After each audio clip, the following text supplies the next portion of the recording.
So welcome all of you back to our third and largest panel. That's quite a diverse panel. There's going to be, I'm sorry, my name is Tova Fry, and we have a huge diversity in this panel, from waste management to water rights to Palestine, and another labor speaker from the Baltimore Super Shuttle drivers, and all over the country, various regional struggles. So I'm going to introduce, and there'll be question and answers at the end. We don't have time to do question and answers after each speaker, but at the end of the panel, we will have question and answer opportunity. And we have some live speakers and some Skype speakers for this panel, so it'll be a combination of the two. So without further ado, our first speaker for this panel is Charles Smith from AFSCME 444. He's a delegate to the Alameda Labor Council. Charles Smith was the former chief shop steward for AFSCME 444 in the East Bay, which represents East Bay Municipal Utility District, and presently he's a delegate from his local on the Alameda Labor Council. Charles lives in Richmond, California, and was involved in fighting the privatization of the city of Richmond's sewage treatment system by VEOLIA.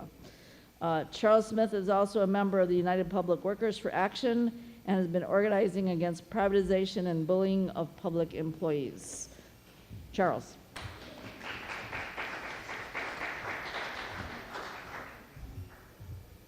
Thank you. I've got exactly 7 minutes to tell you how it works. So one of the first things I want to say, or talk about three things: myself, the city of Richmond, and VEOLIA. I'm not an outside agitator. I've lived in Richmond for 40 years, and I have a unique understanding about the wastewater treatment plant because I was a wastewater treatment plant operator for 26 years for East Bay Mud. When the wastewater treatment plant collapsed, let me go back to the city of Richmond. The city of Richmond is a working class community, 100%. In 1902, Chevron came, or in those days it was Standard Oil, came to Richmond and set up shop. And they were there before the city was even a city. In 1905, the city of Richmond was certified as an actual city.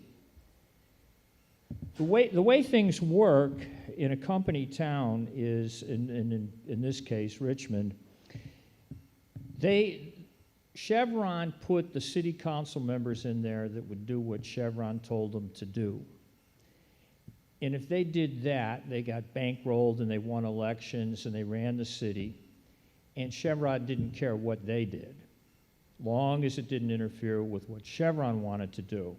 So over the years, when they put in a wastewater treatment plant, they stopped funding it. The city council members stopped funding it at some point, and the plant literally fell apart.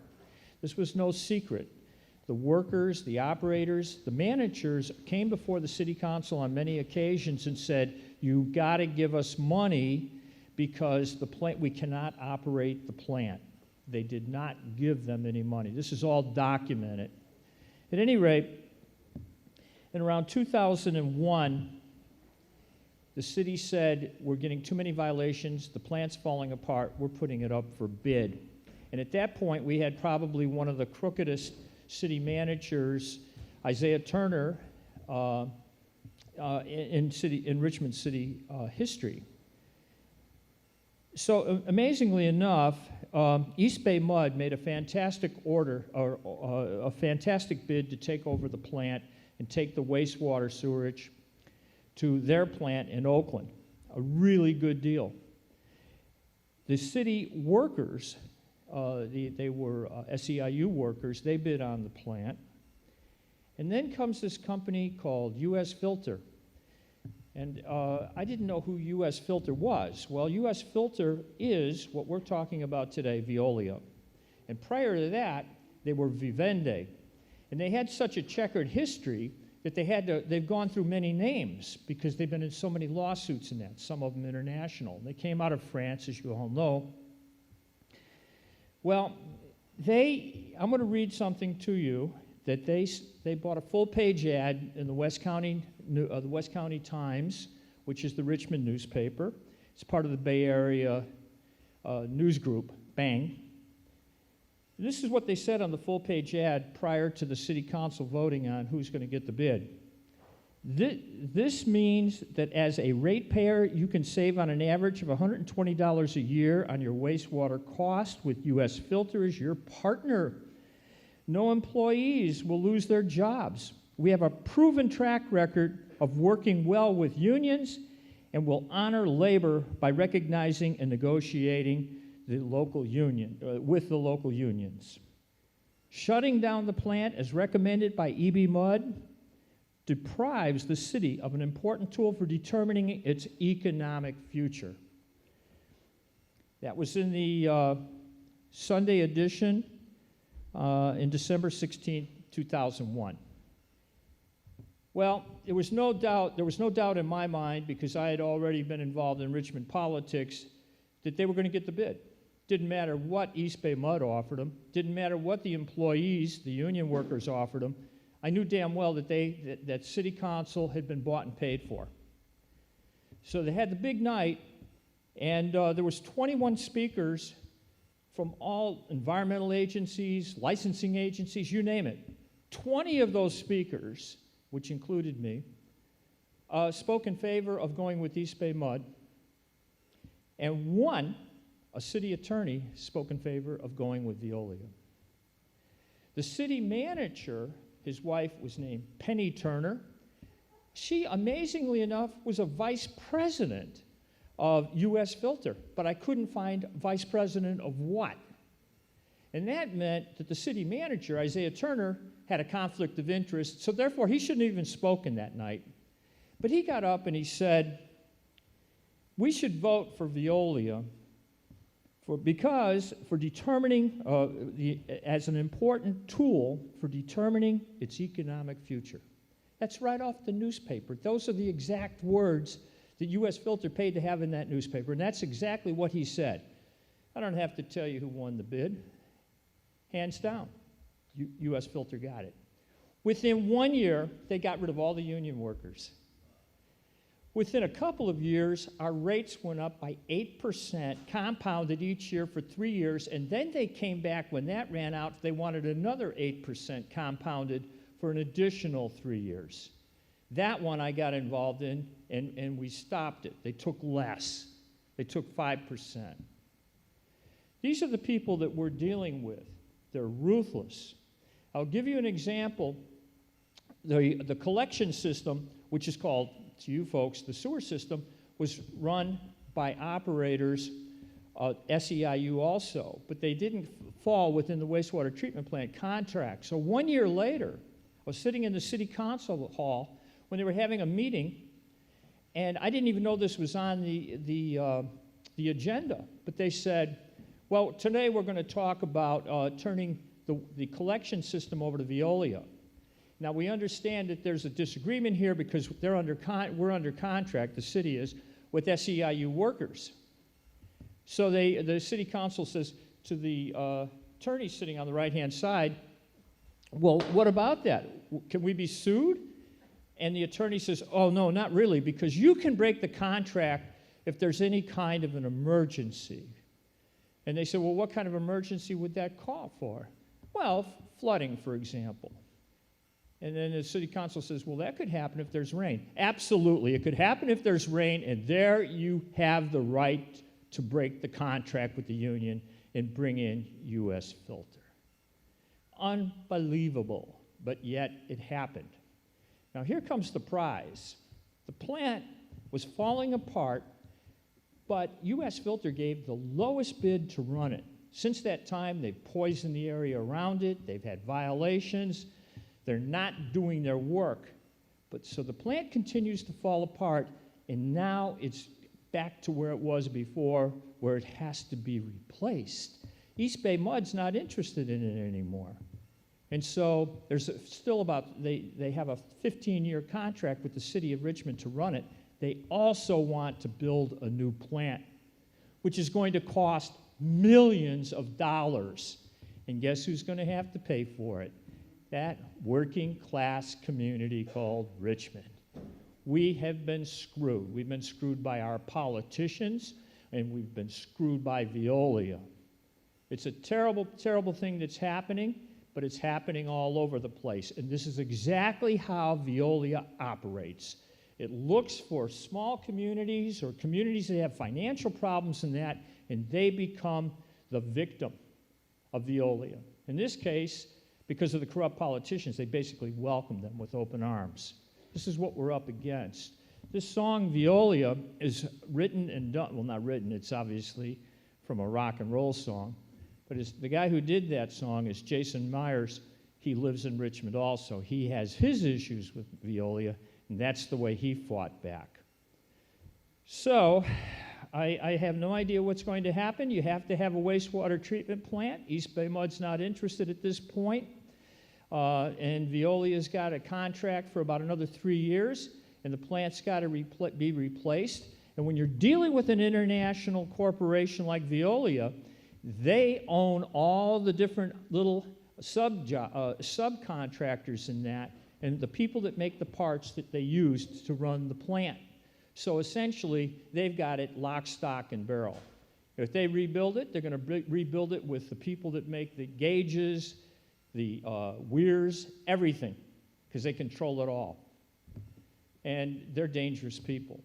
I was shocked to find out, I was following the BART strike, I was shocked to find out that BART had actually brought in this guy from Veolia to do the negotiating. And I've just been told to wrap it up. So, that's what's going on in Richmond. The fight continues.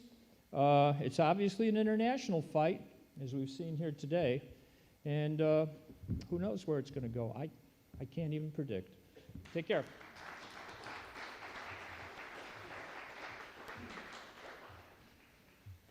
Okay, so I think our next speaker is going to be Rebel Fagan. We're having trouble reaching Nancy Murray right now, so we're going to go on to Rebel.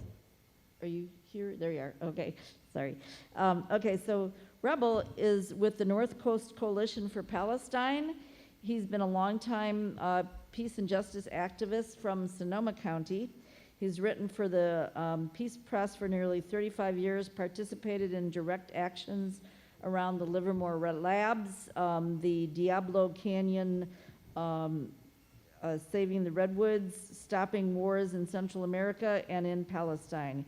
He's a founding member of the NCCP, the North Coast Coalition for Palestine.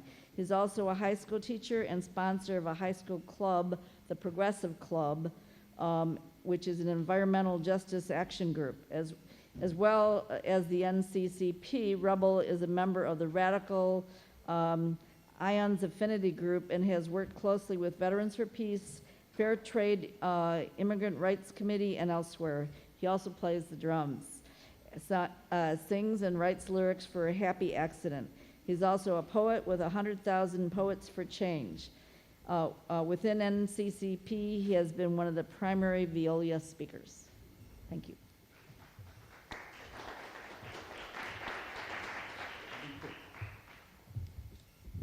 Good to see you, friends.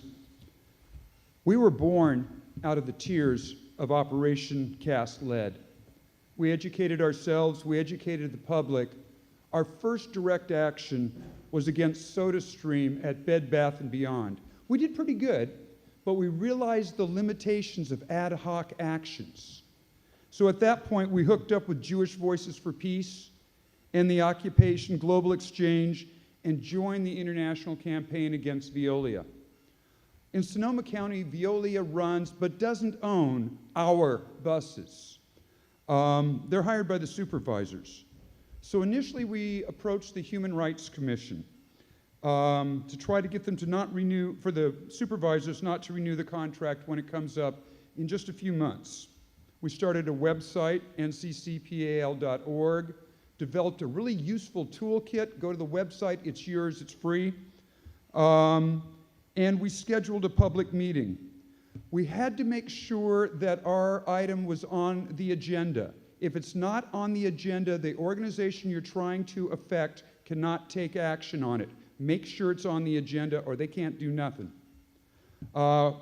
We publicized and we got people out. The date, July 24th, 2013. The place was packed. The hall was packed. The anteroom was packed. The lobby going out to the parking lot was packed. They sent in 2 lawyers, including Chief Ethics Officer Alan Modar, the Vice Counsel of Israel, and we just homies from Santa Rosa. Man, we're not those guys. Just before the meeting started, the chairperson, Judy Rice, denounced our resolution as being outside of the mandate of human rights and stated that was why 2 commissioners were not in attendance. At that point, the fair hearing began. They said we were, anti-Semites, of course. They brought up the Holocaust and said we were in league with foreign terrorist groups. They even said our proposal violated the Export Administration Act. Well, you see, that act forbids boycotting friendly countries. And last I checked, Veolia was a company, not a country. Besides, the dang law sunsetted back in the early 80s. What do? We presented principled, factual, heartfelt testimony from community members, including Jewish Americans, Palestinian Americans, and a Holocaust survivor. And after 5 hours, the commission voted 4-4 to listen to our resolution, forcing the tie vote on yes, Chairperson Judy Rice. She voted against us, and officially, we lost. But in reality, we won. We got tons of press. They got confused. We got stronger. And boistered by that success, we then went after the 5-member city council, members of our board of supervisors. We studied. We studied ourselves. We studied others. We talked to organizers and organizations and tried to learn more. See, our county had stood up against apartheid in South Africa, so there was a track record of standing up against apartheid. Okay, we can do this. So we put together a resolution grounded in international law, and we studied, and we learned we needed to do 3 things that we probably all need to do in our organizing. We needed to build a coalition of groups influential to the supervisors. We needed to frame our issue into a positive framing. And we needed to do as much of the work as we could ourselves so that our ask was very small. Our plan emerged. Our goal, justice and peace in Palestine, Israel. Our strategy, nonviolence via BDS. Our target, our first target, divestment from Veolia. Pivot point, board of supervisors. Tactics, coalition building, community education, petitions, speaking, supporting allies in solidarity, public events, publishing, lobbying each supervisor personally to find out what issues were important to them. I got to add here, we are 10 to 12 people.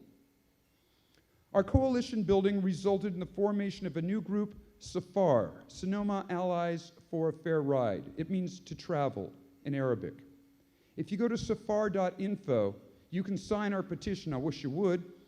And we also have logos of our coalition, which includes Project Censored, Fair Trade, many peace and justice groups, including the Peace and Justice Center of Sonoma County, Progressive Democrats of America, Veterans for Peace, many Middle East justice groups, Racial Justice Allies, Norman Solomon, and many religious groups.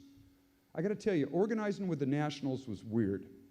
We'd organize them, they go, yeah, you're right on, thumbs up, man. Then a few days later, we talked to our national board, and we can't support you.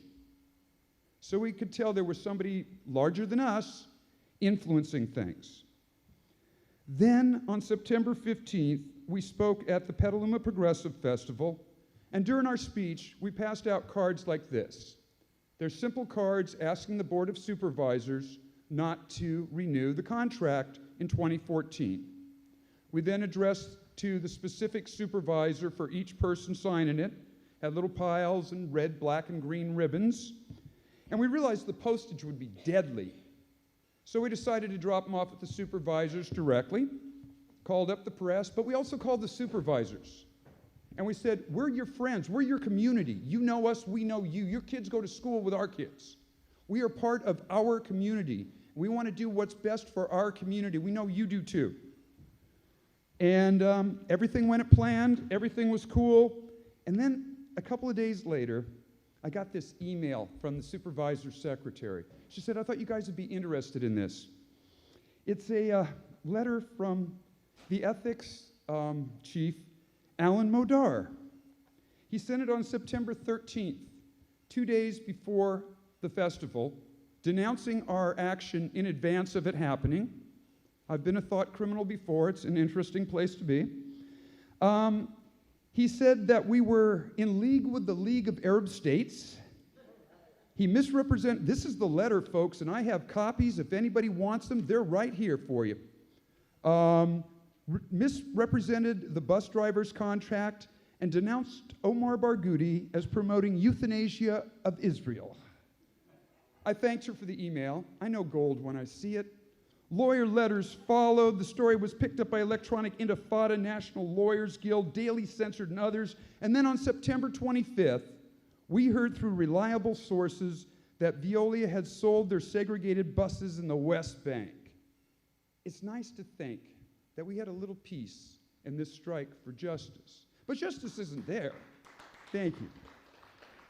Justice has not been achieved yet, so we're still working.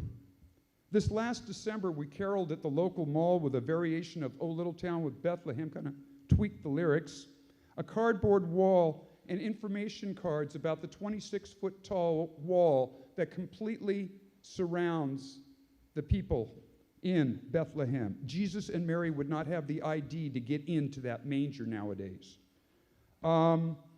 This went over very well. We saw parents explaining to their kids the issues. And next month, this rocks me beyond belief. Next month, we are presenting Omar Barghouti in Santa Rosa from 3 to 5 at the Glacier Center on Mendocino Boulevard. I'm almost there. And there's flyers around. My partner Dan's got them for you. And we're not done yet. We want our buses. They're not Veolia's buses. They're our buses. So we're not done with our buses. We got to keep working. We have to keep working until the road to Palestine is paved with justice so that peace can dance down that road. Thank you.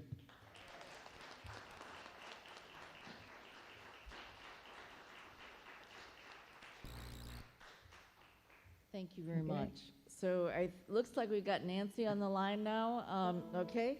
Oh, there she is. All right. So hi, Nancy. I'm going to do a quick introduction here. So Nancy is a member of the Boston Coalition for Palestinian Rights, which initiated the Derail Veolia campaign in Boston. Yay. She has been an activist for Palestinian rights for 25 years and is the author of a book and numerous articles on the subject. With no further ado, Nancy.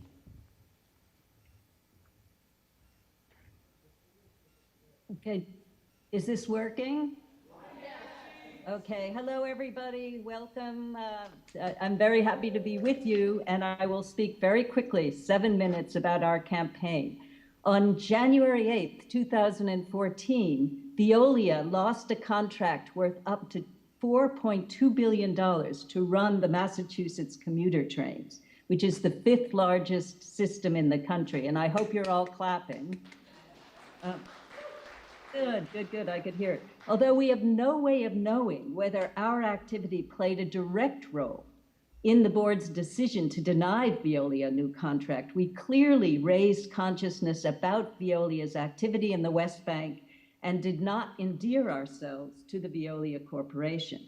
So let me just give you a quick overview of our campaign. Now, early in 2011, a few of us Boston area BDS activists discovered that Veolia was running the Massachusetts commuter rail. And I say discovered because its role was hidden behind the name Massachusetts Bay Commuter Railroad, or MBCR, which is a 3-company conglomerate in which Veolia had a 60% stake and has been in charge of actually running the train since 2003, when MBCR took over from Amtrak. When we found a new contract was due to be awarded in 2013, later postponed to this year, we decided to make this the target of our BDS activity. And eventually 16 peace and justice organizations endorsed the campaign and participated in it in varying degrees. Now, in order to raise public consciousness about Veolia's West Bank activity without igniting a pro-Israel counter-campaign, which might ensure that Veolia got the new contract, we did not at first focus only on Veolia's complicity in the West Bank and its human rights abuses. Instead, we made it part of a larger charge sheet against Veolia's track record in Massachusetts. Worker abuses, the way it had ripped off the public in its running of the trains. We were helped here by a state audit showing it had been double billing and had various other dubious financial dealings. We concentrated on contract breaches, on its record of late arrivals, chronic delays, and so on. We also focused on the issue of privatization and the insider dealing that got Veolia the contract. We encased its human rights abuses in the West Bank in terms of all these other abuses. So it was a package that we were telling the public about. Our public outreach was helped enormously by the fact that the Transit Board in 2012 had held a series of very well-attended public meetings around the state to explain why it had to significantly raise fares and cut services. So calling ourselves the Transit Accountability Coalition Derail Veolia, we used these meetings to educate the public about Veolia, its poor record running the trains in Massachusetts, and how it was servicing illegal Israeli settlements in the West Bank. And with the help of Occupy Boston, we handed out thousands of flyers at these meetings and train stations, held demonstrations to support the Palestinian freedom rides, and in opposition to a visit at Harvard's Kennedy School of Veolia's CEO, Mark Johnson. An important part of our public education was a paper, not an online, but a paper petition, which we submitted to the board with 1,200 names. These names were gathered while we talked to people on the streets and in subways, a kind of each one teach one effort, which really raised consciousness about Veolia. Over the 2.5 years of our campaign, we sent several letters to board members and orchestrated powerful presentations before the board during the public portions of their meetings, including with Palestinians telling their stories of life in the West Bank. The day after our first board presentation in September 2011, Veolia sent board members a letter denying everything we said. Now, so widespread was the assumption that Veolia/MBCR had the inside track for a new contract that 23 other companies that had initially expressed an interest in the running for the contract dropped out, leaving only one other contender, another French multinational called Keolis. So there was this insider, very strong insider dealing going on, and we were therefore amazed to learn early this year in January, the first part of January, that the newly appointed general manager of the transit sector, an African-American woman from out of state, was prepared to take the lucrative contract away from the insider crowd and give it to Keolis. On January 8th, after we gave our final testimony before the board and a representative from Veolia followed by again publicly denouncing us and the BDS campaign, the board unanimously voted to support the general manager's recommendation and give the contract to Keolis. Now, just 2 days ago, MBCR Veolia appealed the board's decision and said they will be demanding a restraining order to prevent Keolis from running the trains when their contract expires at the end of June. So this might not be the end of the story, but we see it as a great victory. Thanks very much.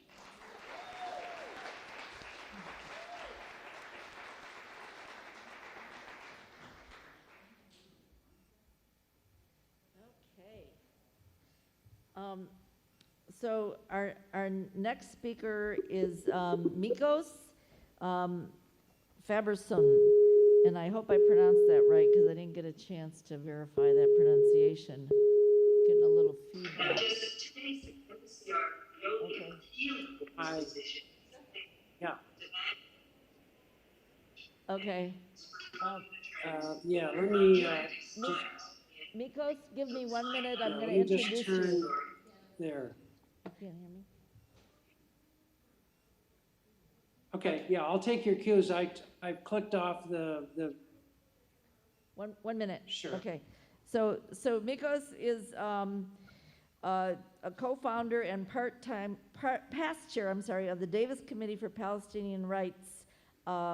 The Davis Committee for Palestinian Rights has been active in BDS work since November of 2009, beginning with a campaign to persuade the Davis Food Co-op to boycott Israeli food and consumer products. Mikos has had an active part in the Israeli divestment campaign, a statewide effort lobbying the CalPERS pension fund to divest its holdings in Veolia, Caterpillar, Elbit, and 2 Israeli banks. Mikos led a local effort to stop Veolia Water from bidding on a large public works project in Yolo County as well.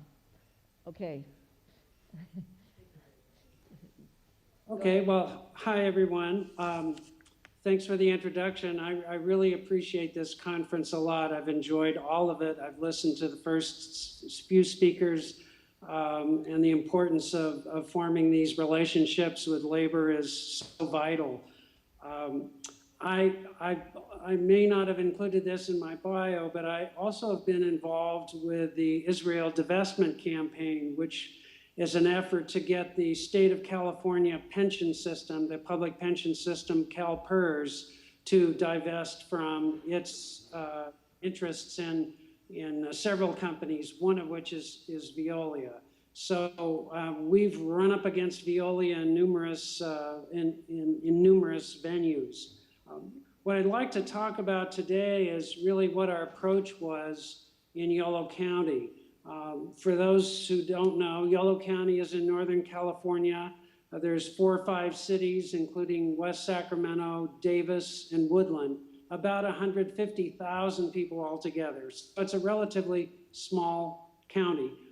And our organization, the Davis Committee for Palestinian Rights, this contract or this project kind of fell into our laps very suddenly. I read a news release in the local paper on Friday and learned of a public hearing that was going to be held Tuesday of next week. And we learned at that point that Veolia was one of the shortlisted bidders that would be bidding on this large public works contract, a $325 million contract. And so that set us off to see what we could do to put ourselves in front of the public and raise all the issues that everyone else has talked about today, not only just their violations in Palestine and the West Bank with the Jerusalem light rail transit system, with the Tovlin landfill, with the bus systems, but also raising those issues that are most important to people in this country who are public agency directors. You know, issues of, was this company going to be reliable?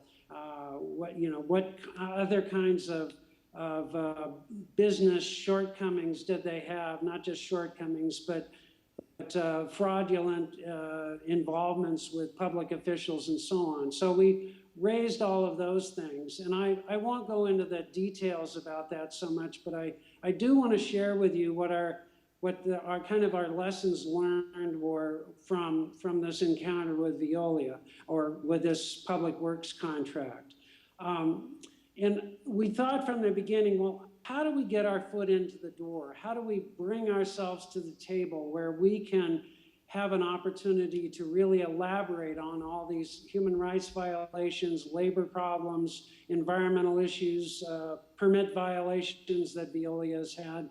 And we looked around quickly and thought, well, the city of Davis has a Human Relations Commission, which had, if I were to read it, it talks about the importance of non-discrimination, of fairness, of justice, and all of these principles that we felt were speaking our language. And what we did was approached the Joint Powers Authority that was responsible for this public works contract that included the cities of Woodland, the city of Davis, and the University of California at Davis, all together in this entity, and said, look, the city of Davis has an interest in justice, fairness, and human rights, and we think if you're going to have a human relations commission and you're going to have down in writing your commitment to these principles, that you ought to have something similar in your contracting provisions when you go out for bid with entities that will be providing services to you in this form of the water project. So that was our way that we approached it. And we basically said, you don't have any concerns about ethical considerations. You need to have that in your bid documents, your invitation for bid or your request for proposals, whichever form you were going to use. And so really that was the way that we approached it. We found a way to get our foot in the door by talking about the need for this Joint Powers Authority to include some criteria for ethical considerations. Let's see if we could, I'm assuming you have the first slide on the screen. I don't see the screen in front of me, so I'm kind of in this line. Okay, well, we'll go on to the second slide now. And so what I'm proposing here, what I'm saying here is what we feel is important looking in hindsight. It's important to do scouting and research to begin with. As others have said, you need to determine who the key individuals and decision makers are in this public process.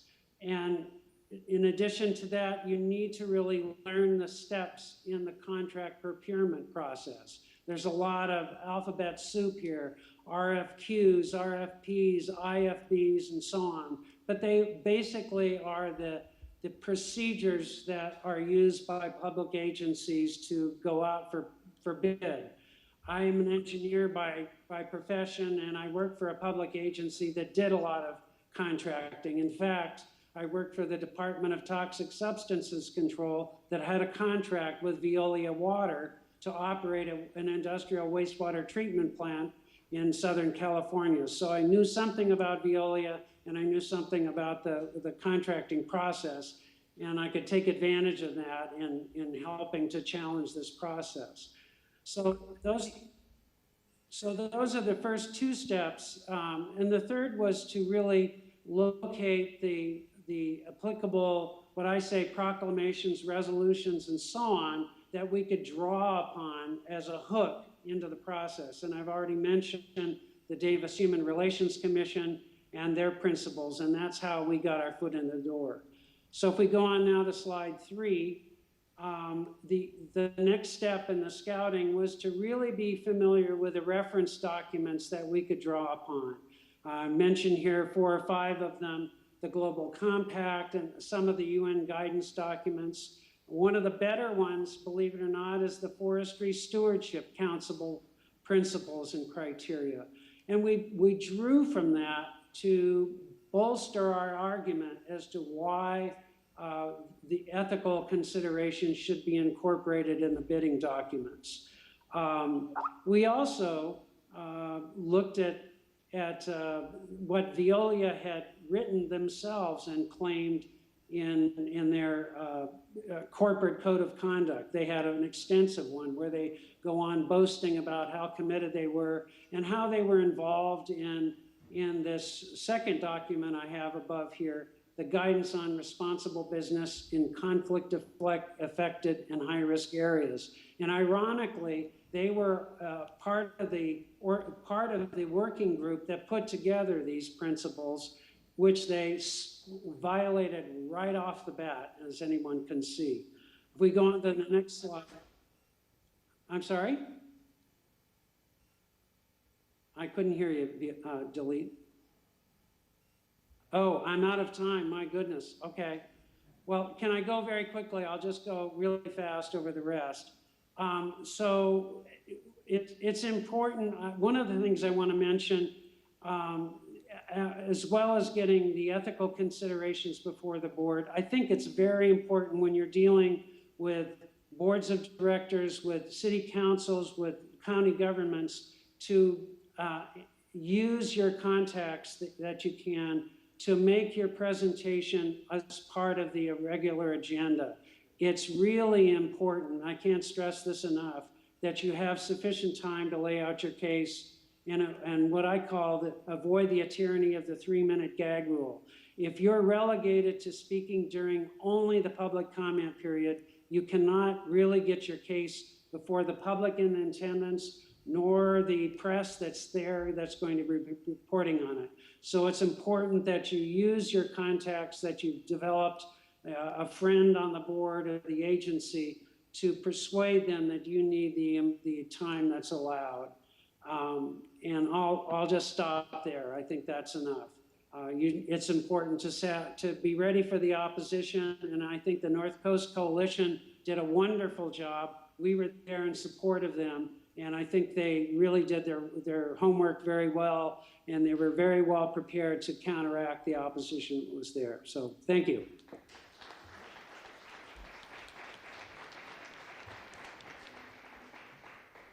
Okay, excuse me. Thanks very much, Tamikos.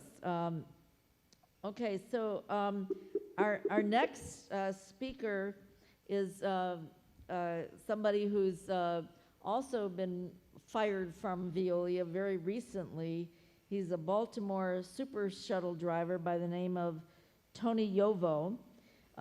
Tony is an immigrant worker from Togo, West Africa, who's worked as a driver for super shuttle at the Baltimore Washington International Airport. Super shuttle is owned by Veolia. He, along with his co-workers, have been involved in an organizing effort to win a union. The UFCW, United Food and Commercial Workers Local 1994, is helping them to organize to help to counter the slave-like conditions they're forced to labor under. He had been employed as a driver for 8 years before being fired, along with another driver, after he spoke out against the conditions at Super Shuttle in Baltimore. He is one of the many drivers, along with UFCW Local 1994 and the We Deserve Better Workers Assembly, who are helping to lead the fight for justice. So looks like we have Tony up, so take it away, Tony.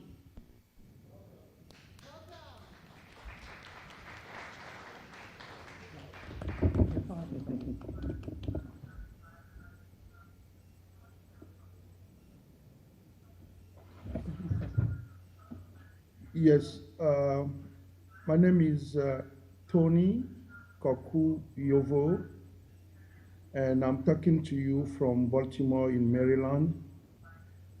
And I decided today to participate to your conference, to your meeting, to let United States and the whole world know what myself, all super shuttle owned by Veolia drivers in Baltimore, BWR Airport, in Dallas Airport, in Ronald Reagan National Airport, and all over the 50 states in United States, driver, what we are facing with Veolia. After 8 years working with Veolia, name in Baltimore Airport as Super Shuttle, I just found out this company, everywhere they are just victimizing the people. They are just ripping off the people. The whole system is a big scam. Yes, I came to this company in 2005, and they told me I'm gonna be a franchise it's gonna be a very good business, gonna help me make a good money. But just after 6 months, I realized it is not a franchise. I'm just used like an employee. Not only me, all the drivers at the airport, BWI, all everywhere in the country, they are used as an employee.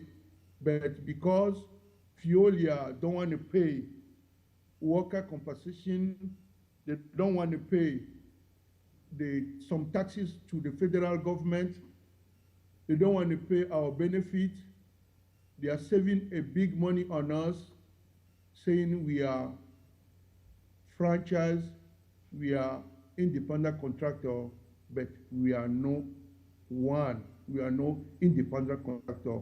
We are employee, but they are using this kind of system to save more money. And when something happens to you, you are on your own. Yes, I am victim right now. I am victim of this big scam. I am victim of VEOLIA. I'm victim right now. We are used as a slavery in a 21st century today in the United States, when the whole world are saying United States is a freedom country. Is a big shame for this country that they cannot see that VEOLIA, a company came from France, are practicing slavery again today in the United States. I was fired from Super Sharo. I was fired because they say I am a franchise. They say I am independent contractor. In the letter, they say my franchise agreement was terminated. But me, I say I'm fired because they use me as an employee. They told me I have to pay $24,000 in 2005 for this franchise. They are taking money from my paycheck every week. They say for 10 years, but after 5 years, I paid off this money, but I realized instead of 24,000, they took 35,000 from what I did. But when they say it is a franchise, I say it is no franchise because until I'm talking to you now, I never get any dividend. They never told me this is the value of this money I invest in the business today. They never told me. They terminate me because we are trying to organize the driver at the airport to wake up, to open the eyes and fight for against the work condition they impose to us at the airport. We are organized the people because they put a broken device in our van, making us pay $500 a week on that device that is not working. And they call me, they terminate my franchise. They don't pay me a penny. I have 38,000 with them. The van they lease to me, I return back the van to them. Before they lease the van to me, they say, I suppose to make a security deposit of $750. I pay it, but when I return back the van to them, they didn't give me the $750 back. They didn't pay me my franchise money back. And now I feel for unemployment. They are even writing to the DLLR to not pay me unemployment. My case was dismissed in DLLR. So now I am on my own. The money I invest also, they seized that money. I didn't get anything from them. And I saw that I was a rip-off. All the drivers are in the same condition, not only in Baltimore, not only in Washington, D.C., not only in Dallas Airport, but everywhere you can see Super Sharo in this country doing ground transportation at the airport. It's the same way they're exploiting the people everywhere. So for me, I say it is time to stand up everywhere against this kind of slavery in this 21st century. The whole world needs to know that this company is not doing a good practicing in employing system. They don't want the people united themselves in a union. They don't want the people unionize themselves.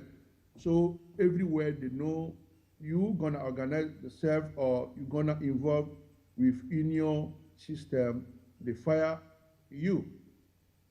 Last week on February 1st, I was in Boston with Boston driver over there, make a big run because the union leaders were fired.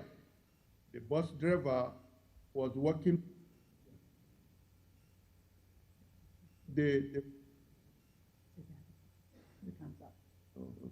Thank you. Thank you very much for giving me this opportunity.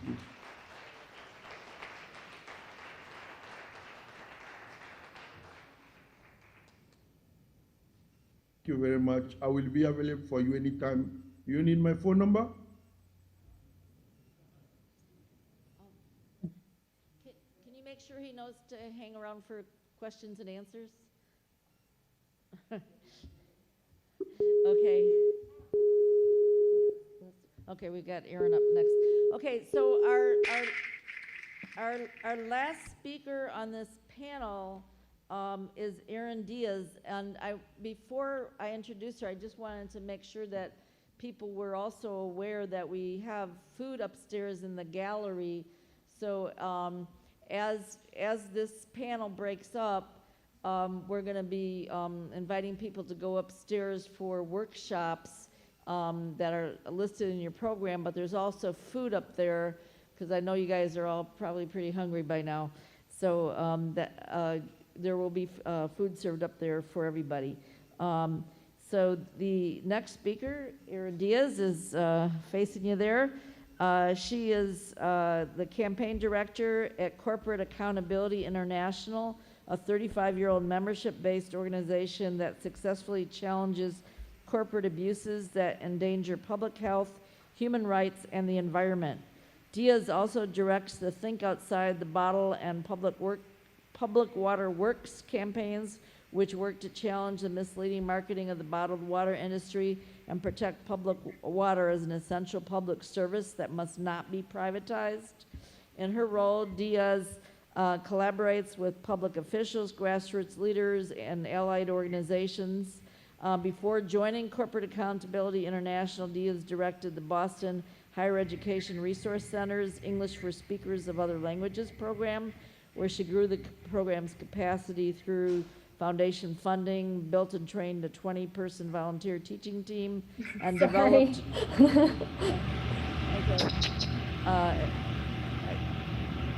and developed learning center centered curriculum. She was also an organizer with Agencia Alpha, working for comprehensive immigration reform. Diaz has a Master's of Arts in International Development and Social Change from Clark University, and she's got her fingers in a lot of stuff related to this VEOLIA struggle. Here she is. Go ahead. Hi, everyone. Thanks so much for having me. Great to be with you via Skype. I'm based in Boston, but as you just heard, we're a membership-based organization with lots of members in San Francisco, so certainly a big San Francisco fan. So we are challenging VEOLIA absolutely within our Challenge Corporate Control of Water campaign, because as you know, VEOLIA is a major abuser in that area. Our international water campaign is really working to ensure that water is a human right and not something for corporations to be commodifying and profiting from, as VEOLIA is really seeking to do around the world. And so some good news for you is that as the largest water privatization corporation around the world, Veolia is absolutely struggling. I know other presenters earlier also spoke to just the amazing impact that all of our campaigns are having on Veolia's bottom line and on Veolia's political reputation as well. And in the case of campaigns challenging Veolia for water privatization and water rights abuses, really undermining people's very access to water, it's no different. Communities around the globe are on to what happens when Veolia comes in and privatizes water systems for profit. People have realized that, fundamentally Veolia has a different mandate than what our public water systems have. Of course, public water systems having a mandate to ensure everybody has clean and safe equitable access to water. Whereas Veolia's mandate, they talk a lot about the efficiency that they can bring to cities and communities, but really it's about efficient generation of corporate profits. And we see time and time again, and Nagpur, India is a case right now that's happening of service shutdowns, allegations of corruption, project delays, failure to invest in infrastructure, people's decreased access to water, and yet this is being touted as a success and marketed all over India. But that type of glossing over failed privatizations and using its PR machine to continue to market is no longer enough for Veolia.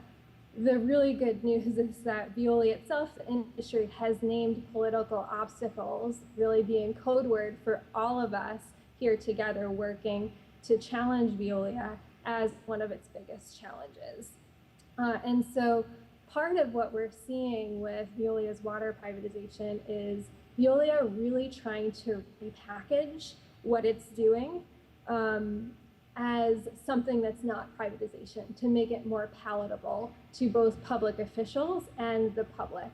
And this is what happened in St. Louis, was a perfect example of this, where Veolia is calling its privatization schemes public-private partnerships, or in the case of St. Louis, a consulting contract. So in St. Louis, what was proposed was a $250,000 consulting contract. Built into this contract was multiple phases, which of course could have led to a full privatization of the St. Louis water system. It was clearly a Trojan horse contract, but this was Veolia backing away from a straight up full-on initial privatization because of all the public pushback around the globe. And it seems that a theme of this conference has been Veolia's backdoor dealings and political interference to get these deals through. And that also was absolutely the case in St. Louis. As early as 2007, Veolia was cultivating, lobbying city officials. They gave Mayor Slay of St. Louis an award check for $150,000 for the city. They also hired a lawyer who is a lobbyist for the Political Action Committee, who is Mayor Slay's biggest political donor, who Mayor Slay absolutely needed for his reelection campaign. And as early as 2010, Veolia was already touring St. Louis water facilities and giving presentations to members of the water department. At the same time, a study came out by the Show Me Institute, which is also funded by Slay's top fundraiser, that was really advocating for privatization of St. Louis water system. So clearly plenty of conflicts of interest, backdoor dealing happening far before the public stepped into this. When it was exposed was several years down the line, and when it was exposed in a big way. 2012, now we're at December, a local paper, the Riverfront Times, broke a fabulous investigative story highlighting some of this just 15 days before the contract was supposed to be approved in a very specific board of the city called the Estimate and Apportionment Board.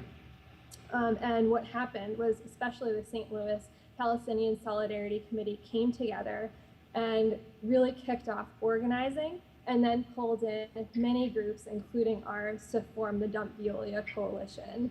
And that 15 days later, when it was supposed to pass, there was enough already political opposition and organizing happening that Mayor Slay had to take it off the agenda because he didn't have the votes he needed for the contract to come through. And I think part of what made this coalition so powerful was all of these groups coming together, concerned about Veolia for so many different reasons. I imagine much like the composition of the room you are all in right now, people concerned about human rights issues, groups concerned about environmental issues, groups concerned about worker rights issues, and groups concerned about water rights issues as well. But we really all came together around the fact that we did not want St. Louis water. We didn't want Veolia in St. Louis or St. Louis waters, no place for that. And that we had a lot of work to do to call out Veolia for attempting to circumvent democracy entirely and push something, a contract through to gain control of the St. Louis water system. So over the next 11 months, it only, I should say, took 11 months of really hard organizing to undo what was years of Veolia lobbying and backdoor dealing and get Veolia out of St. Louis water, or stop them from ever coming in, actually. And this involved just making the campaign and making the message that we did not want, that really Veolia had no place in St. Louis water, that water was much better publicly managed and operated by the city, making that as visible as possible, and making sure that those decision makers heard in as many venues as possible from concerned citizens, which was everything from call-ins to emails to social media presence. And it actually became a major issue in the mayor's re-election campaign as a result. So time and time again, Mayor Slay had planned to put this on that E&A board meeting agenda to get the contract approved, and time he couldn't because of the opposition, because of our organizing. So I don't know if you can see the first photo there, but it is a photo of a February meeting of the E&A board, and you can see, though there was never opportunity for public comment in these forums, everyone came with Dump Veolia signs and filled the room, filled the hallways as the members of this board were walking into the room, so it was really clear where the public stood, and also ensured that there was media stories continuing to come out about this.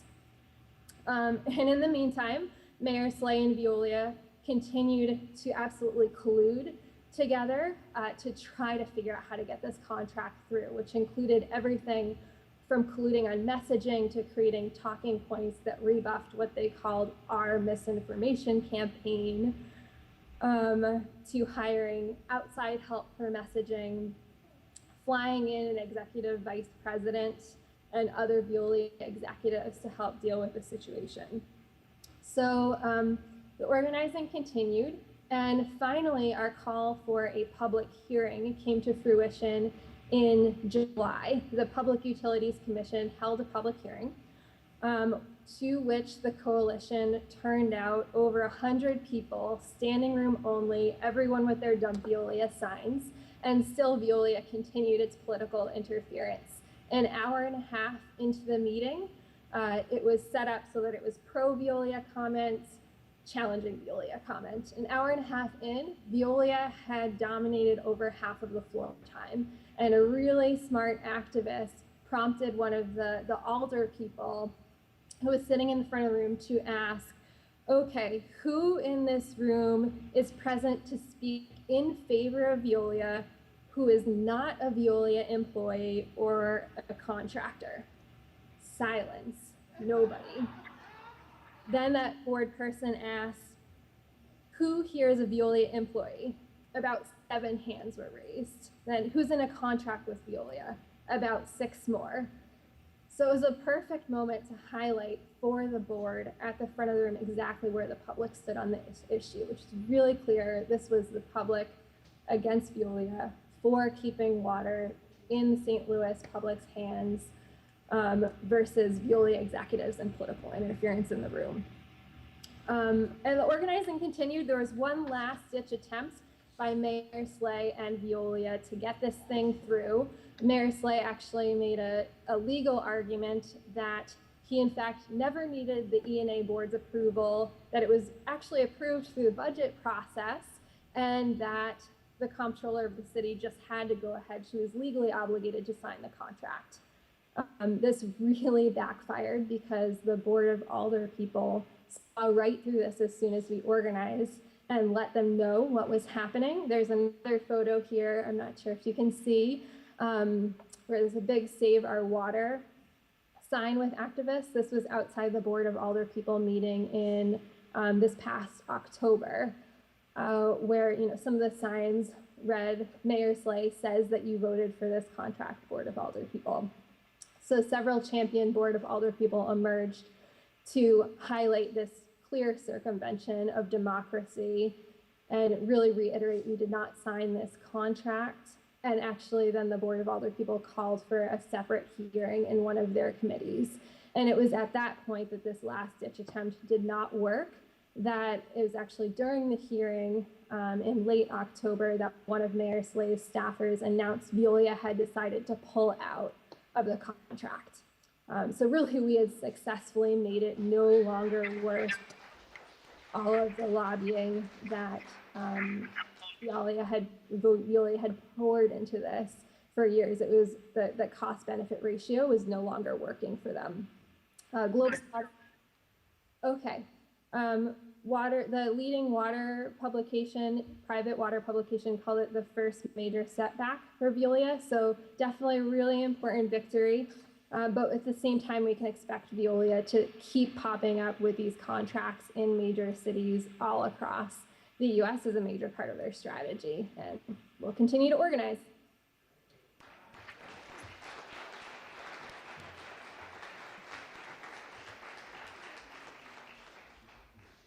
Okay, so again, we will be having food at the end of this panel, and we're inviting people to stick around to participate in the action workshops, which is where we can talk about what we learned today and come up with some proposals on how we can take what we learned and develop it into some action to support these struggles and to further the efforts to dump Veolia.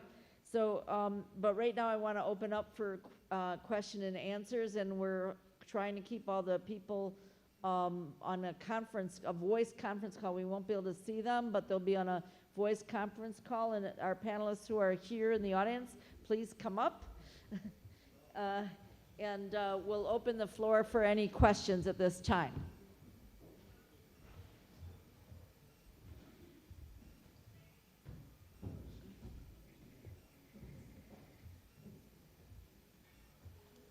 My name is Ann Rosenzweig. I have a question for Mikos, if he's available. I have a CalPERS pension, and I would like to know what I can do as a CalPERS member in terms of the divestment effort.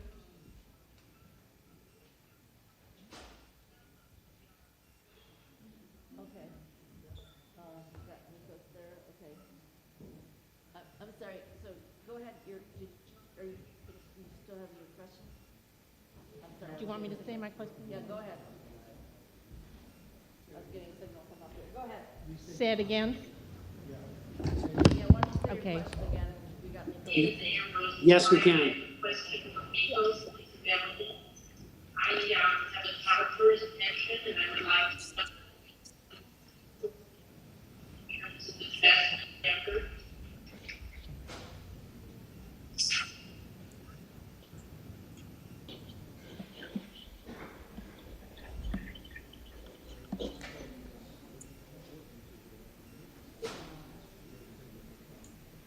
Say it again. Okay. Sorry. I'm Ann Rosenzweig. I have a CalPERS pension, and I want to know what I can do as a member of CalPERS in terms of the divestment efforts.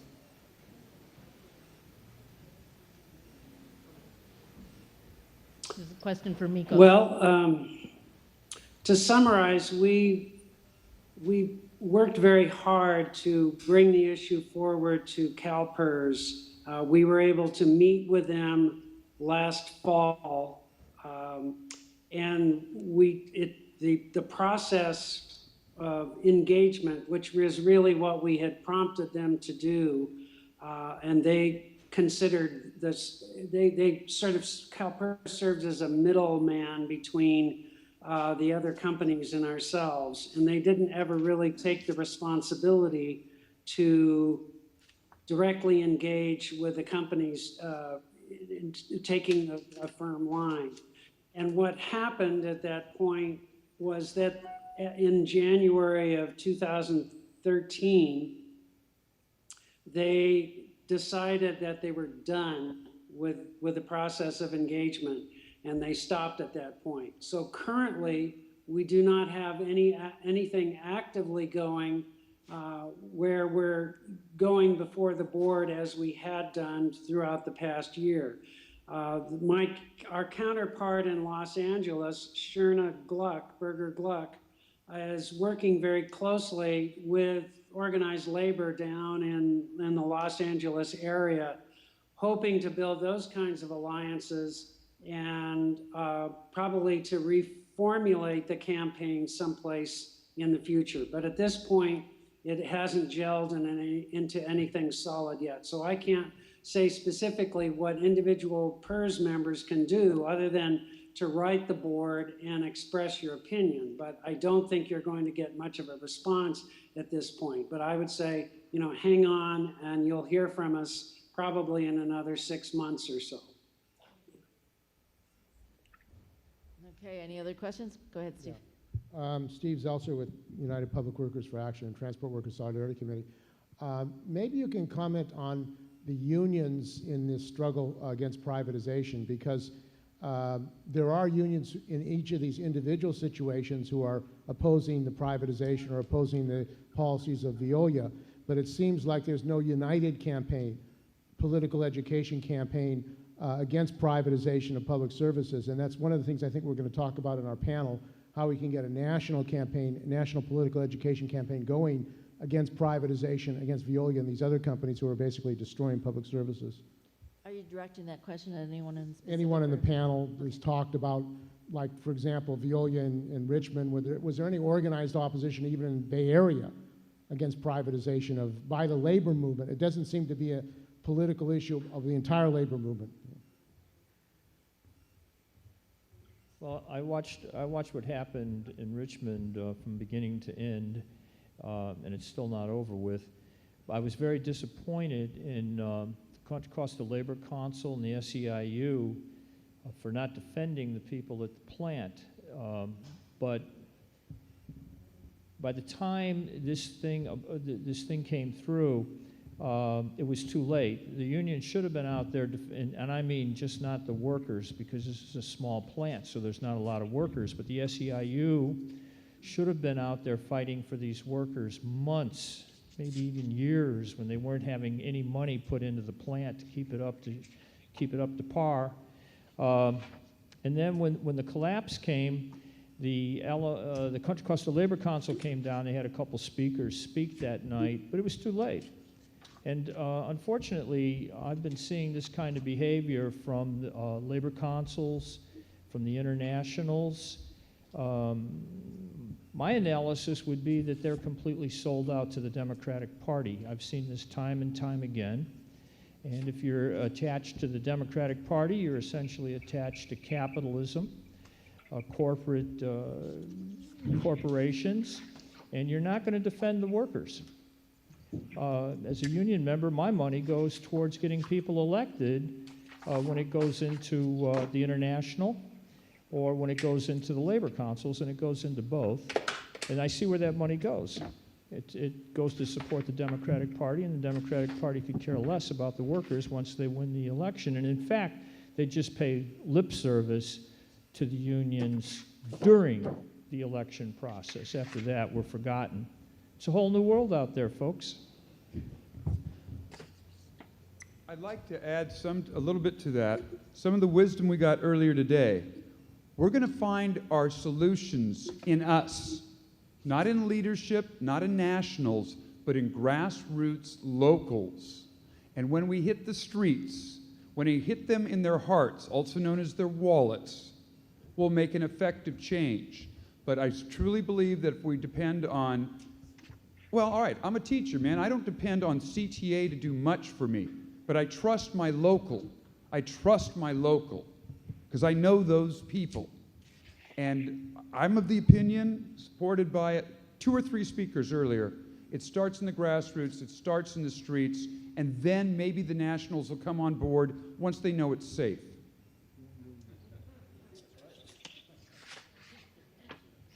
Okay, you had a question also? Hi, my name is Dan Vroman. I'm from the North Coast Coalition for Palestine. And I'd like to ask Mikos a question. We did very well when we make our presentation before the Commission on Human Rights of Sonoma County. But what we learned after that evening, even though we felt very successful, was that we were lacking in our inside game. And one thing you had mentioned is knowing your key players. What I'd like to know on this venture down the yellow brick road, how does one learn to pull back the curtain and find out who's really pulling the strings behind the key players themselves? So that one was for Mikos. If Mikos is able to respond. So as I understand, the question is, how do you find who's inside? You mean the agency, or do you mean inside Veolia? I'm assuming you're talking about the public agency. Yes, I am talking about the public agency, and like who's pulling the strings Well, for the elections? I think that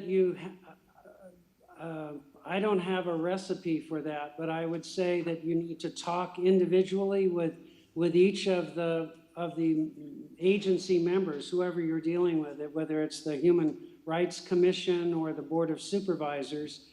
Obviously, you can't have a meeting with more than one of them, I think because of the so-called Brown Act that prevents that. But I think it's worthwhile just having a coffee chat with each of them and talk about what you're proposing to do.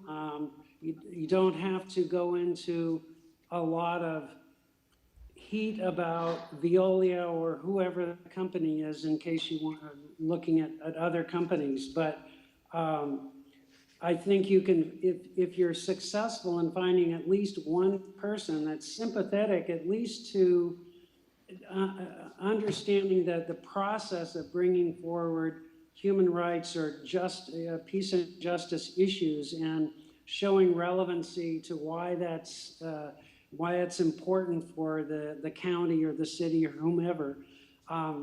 They don't have to agree necessarily with all of your arguments, but if they can at least agree that it's important to have a public discussion and an airing of the issues, then I think you've found a friend, and then you have the opportunity to widen it and find out when, if it will be on the agenda, or if they will talk to the chairperson who controls the agenda.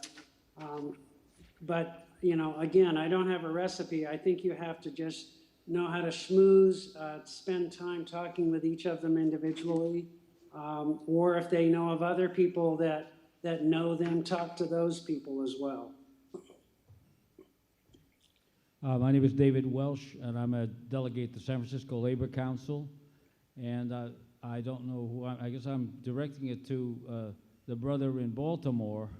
I think it's very significant. You have this militant union local in Boston of the school bus drivers that is going up against this ruthless corporation and is actually gaining some ground, is actually holding their own over many years for different employers, and now with this particularly ruthless employer, they're really standing strong with hundreds of workers coming out for these demonstrations over and over again.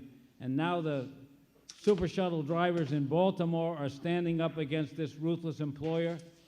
And it seems like if the communities and the workers in Latin America and other places where Veolia has operations in which they're hurting the quality of life of the workers in those places, it seems to me this is an opportunity for a global worker and community struggle against this corporation. I think this is a wonderful opportunity to make these kind of connections. That's all.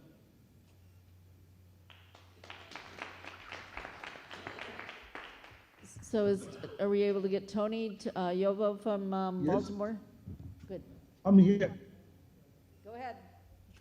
Go ahead, Tony.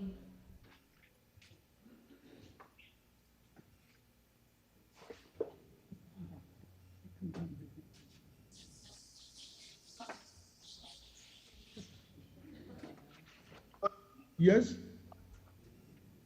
Okay, thank you very much. In Baltimore here, there was a lot of organization here. The Martin Luther King Day, we make a big rally here with a banner, and Super Shadow Driver also came protest against VEOLIA working condition. Is VEOLIA, we can say, it's a symbol of slavery today. It's a symbol of human disgrace today. It's a symbol of exploitation today. It's something the government need to watch and check it out a little bit in this system, because they say we are independent contractor and we are used as an employee because they put in our van a kind of computer through we are getting a job. They can turn it on when they want you to work. They can turn it off when they don't want you to work. It means we are under control. That means we are employed. When you didn't wear the uniform with Super Shadow logo, they will not give you a job. They will tell you to go home and go change your uniform before to come. At that moment, we become an employee. But if they say we are franchise, they say we are independent contractor, the 35,000 we pay for this franchise, since almost 10 years or 8 years or 5 years, what is the value today of this franchise money? Why every year after they make the account, we are not getting any benefit of the money they are making? Okay, now we are asking, what is VEOLIA exit plan? Because right now in Baltimore Airport, there is a lot of drivers. They are over 65-year-old and tired. They are tired. They want to leave, but because Super Shadow still hold the franchise money, they cannot leave. They cannot leave. It's like they are handled like a slavery in a camp. It's like a camp, every kind. You cannot leave, you cannot move. You know, the people are tired. So we protest in Martin Luther King Day last February 20th. February 20th, we make a big protest in front of VEOLIA office in Baltimore here. We make a big noise to let the people know it's a big scam. This company is a rip-off, big scam. They are not doing anything serious. The people are tired. The people want to leave. They don't want to give the money back to the people. They hold the people over there. The people don't know the franchise value today. They are not getting any benefit. And when they terminate your franchise wrongly, they don't give you pay. And they don't allow you also to get an employment assurance. No, nothing. They just fire you and leave you by your own, and they hold your money. You see? So the people protest a lot. And then when I was in Boston last February 1st, I told the Boston people that I'm not going to stop in Boston. Now I become a globetrotter. Everywhere I'm going to hear the people are fighting VEOLIA, I will be there and talk to the people, let the whole world know what they are doing. What happened in Boston? They just fire the 4 leaders that are trying to organize the people in a union. They don't want the people unionized. And Boston rally last time was a very great rally. The people support them a lot. Almost the whole Boston support. There's 4 drivers. So it's a trip I didn't regret, and I'm ready anytime to go back again if it's gonna happen again. Thank you very much. Thank you. I mean, it's just incredible what these corporations are doing to human beings. I mean, you know, they're really pushing them up against the wall, and it's just you know, tells us why we have to sharpen the struggle even so much harder. Do we have any other questions or comments at this point? Sure. It would really help if everybody who has a Facebook account or friends that you send emails to, go to YouTube and look up VEOLIA song, Jason Myers. You just need VEOLIA song, and send it out to everybody. That's one piece of propaganda that everybody loves, and it's from right down home in Richmond.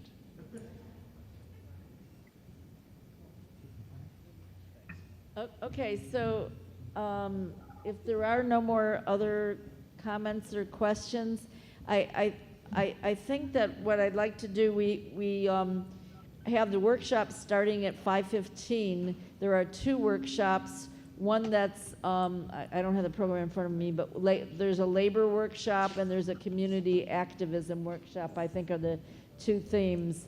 But as I said, there's food up there, and I'm sure people want to stretch their legs, so encourage Thank you.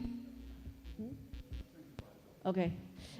Encouraging people to hang around and stay for the workshops where we can develop action proposals. And then there's the entertainment tonight with Dave Red Welsh, who's already here, and I don't know if our poet laureate is here yet.